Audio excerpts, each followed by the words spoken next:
இன்றைக்கு நாம் தியானிக்க இருக்கிற வசனம் ஏசாயா 46 அதிகாரம் 4வது வசனம். உங்கள் முதிர் வயது வரைக்கும் நான் அப்படி செய்வேன், நரை வயது மட்டும் நான் உங்களை தாங்குவேன். நான் அப்படி செய்து வந்தேன், இனிமேலும் நான் ஏந்துவேன், நான் சுமப்பேன், தப்புவிப்பேன். இன்றைக்கு நமக்கு கர்த்தர் கொடுத்திருக்கிற வார்த்தை, நான் ஏந்துவேன், சுமப்பேன், தப்புவிப்பேன். தேவன் நம்மை ஏந்தி சுமந்து தப்புவிக்க அவர் வல்லமை உள்ளவர். நம்முடைய முதிர் வயது வரைக்குமோ நமக்கு அப்படியே செய்வேன்னு சொல்றாரு. நம் நரை வயது மட்டும்னா, அதாவது முதிர் வயதுனா ஒரு 60 வயசு வச்சுக்கோங்க, நரை வயதுனா 80 வயதுக்கு மேல. அப்படி நரை வயது மட்டுமும் நம்மை அவர் தாங்கி ஏந்தி சுமந்து தப்புவிக்க அவர் வல்லமை உள்ளவராக இருக்கிறேன்னு சொல்றாரு.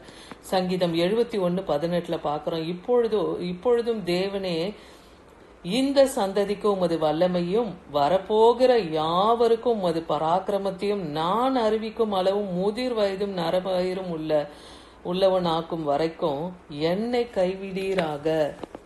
அப்போ இந்த சந்ததிக்கு உமது வல்லமையை வரப்போகிற யாவருக்கும் உம்முடைய பராக்கிரமத்தையும் நீங்க அறிவிக்கும் அளவும், நான் அதை அறிவிக்கும் அளவும் முதிர் வயதும் நரைமயிரும் உள்ள வரைக்கும் என்னை கைவிடாதிருன்னு தாவீது தேவனிடத்துல விண்ணப்பம் வைத்து ஜெபிக்கிறத பாக்குறோம். அப்போ தேவன் ஏற்படுத்தி வைத்திருக்கிற அந்த சந்ததிக்கு தேவன் தன் வல்லமையை வரப்பண்ண போகிறார் இல்லையா?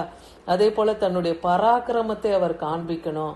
அப்போ தேவன் நம்மோடு கூட இருக்கிறார் என்பது, தேவ வல்லமை நமக்குள்ளே வெளிப்படும், தேவனுடைய பராக்கிரமம் செயல்படவும் வைக்கும் அளவும் தேவன் நம்மை கைவிடாது இருக்கும்படியாக நாம கூட தேவனிடத்துல விண்ணப்பத்தி ஜெபிக்கலாம். சங்கீதம் 48:14 சொல்றார், இந்த தேவன் என்றென்றைக்கும் உள்ள சதா காலமும் நம்முடைய தேவன். நம் தேவன் சதா காலமும் ஜீவித்திருக்கிற தேவன், என்றென்றைக்கும் அவர் ஜீவனுள்ள தேவனா இருக்கிறார் இல்லையா? இந்த உலகம் உண்டாவதற்கு முன்பாகவே அவர் இந்த உலகத்துல இருந்தார். நான் இருக்கிறவராகவே இருக்கிறேன்னே மோசேக்கு சொல்றார். எபிரேயர் 13:8 பாக்குறோம், இயேசு கிறிஸ்து நேற்றும் இன்றும் என்றும் மாறாதவரா இருக்கிறார். ஆதியிலே அவர் ஜலத்தின் மேல் அசைவாடினார், ஆதியிலே அவர் வார்த்தையா இருந்தார் இல்லையா? அப்போ இந்த உலகம் தோன்றுவதற்கு முன்பாகவே அவர் நான் இருந்தேன் இருக்கிறேன்னே சொல்றார்.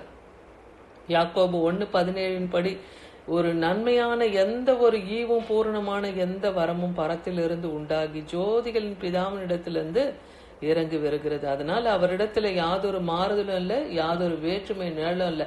இவங்களுக்கு செய்யணும் அவங்களுக்கு செய்யணும், தேவன் பட்சபாதம் பார்க்கிறவர் அல்ல இல்லையா? அவரிடத்துல முகதாட்சண்யமும் கிடையாது. இவங்களுக்கு செய்யணும் அவங்களுக்கு செய்யணும் என்கிற அந்த முகதாட்சண்யம் கிடையாது. அதனால்தான் அவர் மாறுதலும், அவரிடத்துல யாதொரு மாறுதலும் இல்லை, அவரிடத்துல வேற்றுமை நிழலும் இல்லைன்னு சொல்றார். அவர் வாக்குரைத்ததை அவர் நிறைவேற்றுவார் இல்லையா? என்னாகமத்துல சொல்லப்பட்டிருக்கபடி அவர் பொய் சொல்ல மனுஷரோ, மனம் மாற அவர் மனுபுத்திரனோ அல்ல. சங்கீதம் 92:15 சொல்றார், நீதிமான்கள் அவர்கள்னு சொல்லப்படுகிறது. யாருன்னா நீதிமான்களை குறிக்குது இந்த வசனம். நீதிமான்கள் முதிர் வயதிலும் கனி தந்து புஷ்டியும் பசுமையுமா இருப்பார்கள். அவர்கள் முதிர் வயது வரைக்கும் கனி கொடுக்கிறவர்களாய். கனி என்பது ஆவியின் கனி, அன்பு, சந்தோஷம், சமாதானம், நீடிய பொறுமை, தயவு, சாந்தம், இச்சை அடக்கம், நற்குணம், விசுவாசம், இதெல்லாம் தான் அந்த 9 கனிகள். அது முதிர் வயது வரைக்கும் நீதிமான்கள் இடத்துல அது காணப்படும் இல்லையா? அவங்க கனி தந்து மற்றவர்களுக்கு அந்த கனிகளை தந்து பசுமையும் புஷ்டியுமா இருப்பார்கள்னு வேதவசனம் சொல்லுது. ஏசாயா 43:25 சொல்றார், நானே உன் மீறுதல்களை என் நிமித்தமாகவே குலைத்து போடுகிறேன். இப்போ பாவம் அக்கிரமம் செய்யும் பொழுது நமக்கு அந்த கிருபையை நாம் இழந்துப்போம். ஆனா கர்த்தர் இங்க சொல்றார், உன் மீறுதல்களை எல்லாம் நான் குலைத்து போடுகிறேன், என் நிமித்தம் நான் அதை எடுத்து போட்டுறேன் உனக்கு அப்படின்னு சொல்றாரு. அப்போ தேவனுடைய இரக்கத்தை நம்ம அங்க பாக்குறோம். அவர் நமக்கு தயவு செய்கிற தேவனா இருக்கிறாரு.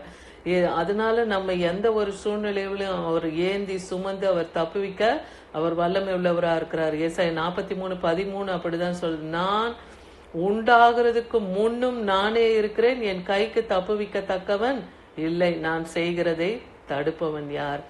அப்ப தேவன் என் கைக்கு தப்புவிக்கத்தக்கவன் இல்லை.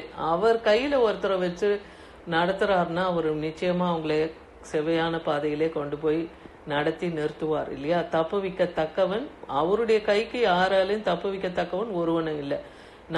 அவர் செய்கிறத தடுக்கிறவனும் ஒருவனும் கிடையாது. தேவன் என்ன செய்யணும்னு நினைக்கிறாரோ அதை தடை செய்ய ஒருவனுக்கும் அதிகாரம் இல்லை. அவர் செய்ய நினைக்கிறத அவர் செய்து முடிக்க வல்லமை உள்ளவர் இல்லையா?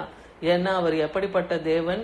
நான் உண்டாவதற்கு முன்னும் நானே இருக்கிறேன். இந்த உலகம் தோன்றுவதற்கு முன்பாகவே அவர் இருக்கிறார். இப்பொழுதும் அவர் ஜீவனுள்ள தேவனா, ராஜரிகம் பண்ணுகிற தேவனா இருக்கிறார். அதனால எந்த ஒரு சூழ்நிலையிலையும் நம் தேவனிடத்துல நம்மை ஒப்பு கொடுக்கும் போது நம்மை முதிர் வயது வரைக்கும், நரை வயது வரைக்கும் நம்மை ஏந்தி சுமந்து நம்மை தப்புவிக்க அவர் வல்லமுள்ள தேவன். இதை நாம் விசுவாசிப்போம். இதை பற்றி கொண்டு இந்த வாக்கு தத்தத்தை நாம் பற்றி கொண்டு நம்முடைய வாழ்க்கையிலும் ஓடும்போது தேவனுடைய வல்லமையும் அவருடைய மகத்துவத்தையும் நாமும் நம்முடைய தலைமுறையும் காண முடியும். ஆமென்.